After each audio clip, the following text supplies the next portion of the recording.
Option buying या selling में बड़ा मूव हम अपनी स्ट्रेटजी के थ्रू कैसे पकड़ते हैं, आइए आप लोगों को समझाते हैं। साथ में पूरी स्ट्रेटजी को डिटेल में आप लोगों को एक्सप्लेन करेंगे, जिससे आप भी बड़ा मूवमेंट पकड़ सकते हैं ऑप्शन बाइंग में, और यह जान सकते हैं कि कहां से बड़ा मूवमेंट आएगा।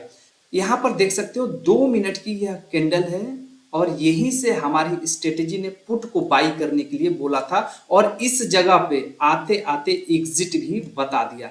तो ये कैसे इतना बड़ा मूवमेंट जो कि 140 पॉइंट ये मूव हुआ है, इस मूवमेंट को हम लोग कैसे पकड़ सकते हैं, पूरा स्ट्रेटजी डिटेल में हम समझाएंगे। कैसे मैं इस स्ट्रेटजी पे काम करता हूं, वह भी चीज हम आप लोगों को बताएंगे।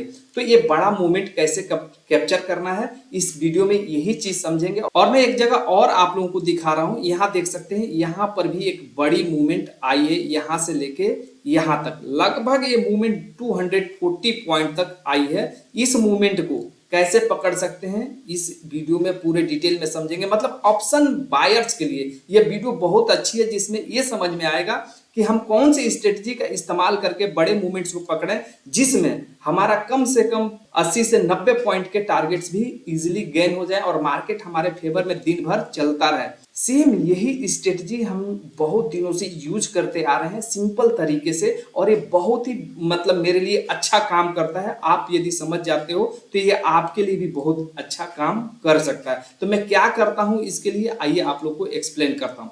सबसे पहले मैं आ जाता हूं सेंसिबल के ऑप्शन चेन पे, और यहाँ पर एक चार्ट वाला एक आइकॉन दिख रहा होगा, यहाँ पर इसको देख सकते हैं। मैं बस इसको क्लिक कर देता हूं। जब मैं इसको क्लिक करता हूं तो कुछ इस तरीके के चार्ट ओपन हो जाते हैं। जब इस तरीके का चार्ट ओपन हो जाए तो हम लोग इसमें क्या देखते हैं, सबसे पहले वो समझिए। मैं ये देखता हूं कि सुबह में मार्केट जो ओपन हुआ वो कहाँ पे ओपन हुआ, मतलब वाई के प्रोस्पेक्टिव से मैं देखता हूं, क्योंकि वाई ही मार्केट को ऊपर या नीचे लेकर जा सकते हैं। तो यहाँ पर एक चीज समझ में आया कि कॉल के जो वाई हैं इस जगह पे बहुत बढ़े हुए हैं। यहाँ पर हमने एक एरो लगा दिया। जब यहाँ पर कॉल के वाई बढ़े हुए हैं तो हमने इस पे एक हॉरिजॉन्टल लाइन लगा दिया, क्योंकि मार्केट इसी जगह पे यहाँ ओपन हुआ है। यह भी देख सकते हैं कि दिन की जो पहली 2 मिनट की कैंडल है इसी के आसपास ओपन हुआ है। दूसरा चीज हमने यहाँ पर और नोटिस किया कि यहाँ पर भी कॉल के ही वाई बढ़े हुए हैं, और यहाँ पर ज्यादा ही कॉल के वाई बढ़े हुए हैं, और यहाँ से ऊपर मार्केट ओपन हुआ है।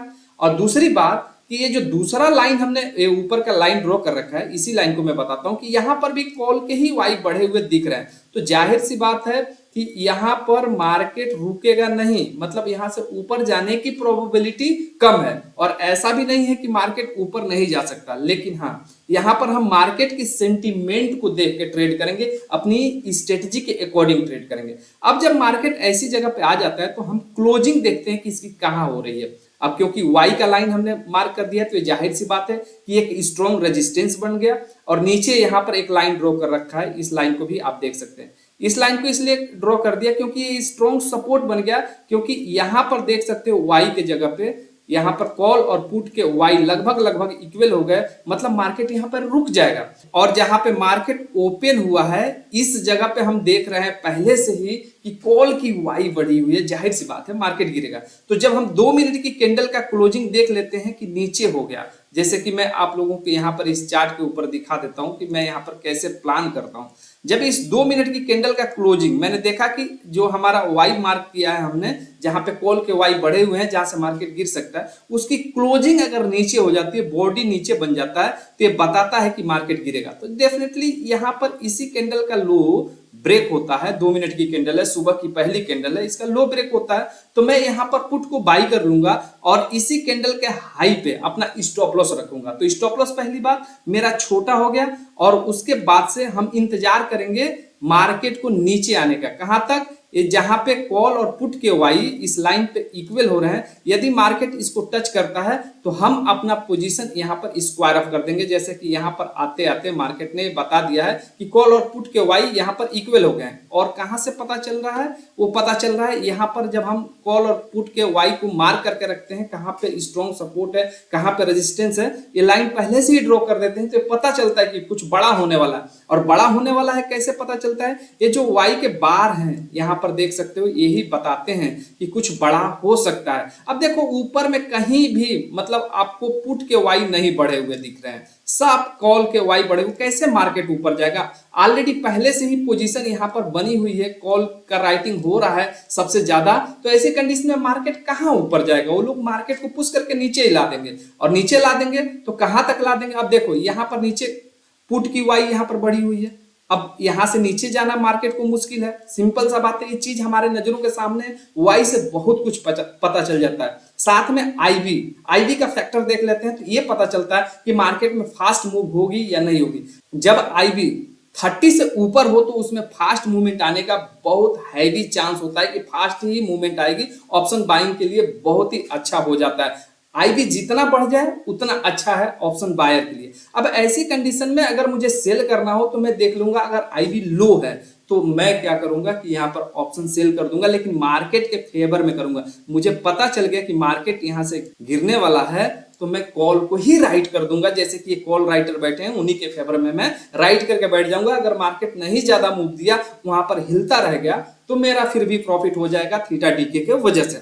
अब देखो ऑप्शन बायर को जब इस स्ट्रेटजी को इस्तेमाल करते हैं तो कहाँ पे मतलब बाई करना चाहिए? एटीएम पे करना चाहिए या ओटीएम पे करना चाहिए या आईटीएम पे करना चाहिए, यह भी एक समझना बेहद जरूरी है। तो मैं यहाँ पर आप लोगों को बताना चाहता हूँ, एट द मनी पे आप काम करते हैं अगर इस स्ट्रेटजी के साथ, अगर ऑप्शन बायर हैं तो ज्यादा अच्छा काम करेगा। और यही आउट ऑफ द मनी में अगर 250 पॉइंट दूर जाके आप ऑप्शन सेल करते हैं तो ये स्ट्रेटजी आपके लिए अच्छा काम करेगा। इसी तरीके से मैं यहाँ पर दिखा देता हूँ। यहाँ पर देखो, ये जो अभी 2 जगह पे हमने दिखाया था, इस तरीके का मूवमेंट देखो, कितना बड़ा मूवमेंट यहाँ पर मार्केट ने दिया, सीधा ऊपर गया है इस जगह पे। अब देखो यहाँ पर नजर डालोगे पुट के राइटर्स पे तो आपको पता चलेगा कि यहाँ पर पुट के राइटर बड़े हुए हैं। वहीं पे हमने एक हॉरिजॉन्टल लाइन ड्रॉ कर दिया, और यहाँ पर देखो इस जगह पे कॉल के राइटर बढ़े हुए हैं, तो हमने भी यहाँ पर एक हॉरिजॉन्टल लाइन ड्रॉ कर दिया कि मार्केट यहीं से कोई बड़ा रिजेक्शन दिखा सकता है और हम फिर वेट कर सकते हैं। मार्केट यहाँ तक भी जाएगा, हमने ऐसा उम्मीद लगा दिया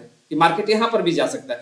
हम इसका वेट कर रहे हैं, लेकिन फिर भी मार्केट नीचे नहीं आया, यहीं पे आके बंद हो गया तो कोई बात नहीं, बड़ा मूव दे के ही बंद हुआ है। लेकिन मार्केट को एक हाई रिजेक्शन देना है तो मार्केट को सेम डेज में जब मूवमेंट दे रही है, और खासतौर पे यहाँ पर आईबी को बहुत ज्यादा ध्यान में रखा जाता है। आईबी को ध्यान में रखते हुए ये पता लगाया जा सकता है कि मार्केट हमारे फेवर में बड़ा मूव दे रहा है तो बड़ा मूव ही देगा, क्योंकि आईबी एकदम कम हो गई तो मार्केट बीच में आके ही बंद हो जाएगा, मतलब छोटी छोटी कैंडल्स बनाएंगी, वहां पर फिर बायर्स को प्रॉफिट नहीं होने वाला। तो इसलिए हम उम्मीद तो यहां तक लगा के रखे हैं इस जगह पे कि मार्केट यहां पर आ सकता है, लेकिन कोई बात नहीं, बीच में ही मार्केट यहां पर क्लोज हुआ तो कोई बात नहीं। यहाँ पर 240 पॉइंट का मूवमेंट फिर भी यहाँ पर आते आते मार्केट ने दिया, इसका आधा तो आराम से ऑप्शन बाइंग में मिल ही जाता है। पॉइंट्स की अगर बात करूं तो जो मैं स्ट्रेटजी बता रहा हूं उसके हिसाब से यहाँ पर देखोगे तो स्टॉप लॉसेस छोटे हो जाते हैं, मतलब 2 मिनट की कैंडल का हाई ही स्टॉप लॉस रहेगा, और फिर टारगेट अपने को डिसाइड करने में बहुत इजी हो जाता है कि टारगेट कितना बड़ा मिलेगा। तो मैं इस स्ट्रेटजी का बहुत फायदा उठाता हूँ, बहुत फायदा उठाता हूँ। आईबी देख के मैं इसका फायदा उठा ही लेता हूँ। जब भी आईबी बढ़ती है मैं ऑप्शन को बाइंग कर लेता हूँ, और आईबी अगर लो हो जाती है तो मैं सेलिंग करके वहां पर क्या करता हूँ, थीटा डीके का फायदा उठाता हूं। तो यह सिंपल स्ट्रेटजी सिंपल तरीके से वर्क करती है हर तरह के ट्रेडर। आप बिगनर भी होंगे तो इतना तो समझ ही जाएंगे कि मैंने इसमें जो बताया वो किस तरीके से काम करेगा। अगर प्रोफेशनल है, थोड़ा सा आपने मार्केट में स्ट्रगल किया तो और जल्दी समझ जाएंगे इस चीज को कि मैंने इस वीडियो में क्या बताया है। सो फ्रेंड्स, यही था आज की इस वीडियो में। आप जाके एक बार इसको अपने चार्ट के ऊपर बैक टेस्ट करके देखना, तब आपको पता चलेगा कि ये कितना सिंपल तरीके से और इफेक्टिव तरीके से काम करता है। सो इस वीडियो को ज्यादा लंबा नहीं करते हैं, आप लोग कमेंट करके बताना कि अगली वीडियो में आप लोगों को किस तरीके की स्ट्रेटजी चाहिए, तो मैं उस तरीके का स्ट्रेटजी आप लोगों के लिए लाने की कोशिश करूंगा। साथ में आपने चैनल नहीं सब्सक्राइब किया है तो सब्सक्राइब करके रख लीजिए, क्योंकि आगे चल के इससे भी ज्यादा दमदार स्ट्रेटजीज हम अपने चैनल के ऊपर अपलोड करने वाले हैं। जो स्ट्रेटजी मैं इस्तेमाल करता हूँ उसी को मैं बताने वाला हूँ। और अभी तक आप लोगों ने टेलीग्राम चैनल नहीं ज्वाइन किया है तो टेलीग्राम चैनल ज्वाइन कर लीजिए, क्योंकि वहां पर रियल टाइम मार्केट के डेटा पे हम अपना एजुकेशन प्रोवाइड करते हैं सभी ट्रेडर्स के लिए। सो आज की वीडियो में बस इतना ही रहने देते हैं, मिलते हैं किसी अगले एजुकेशनल वीडियो में। तब तक के लिए यह वीडियो देखने के लिए आप लोग का बहुत बहुत धन्यवाद।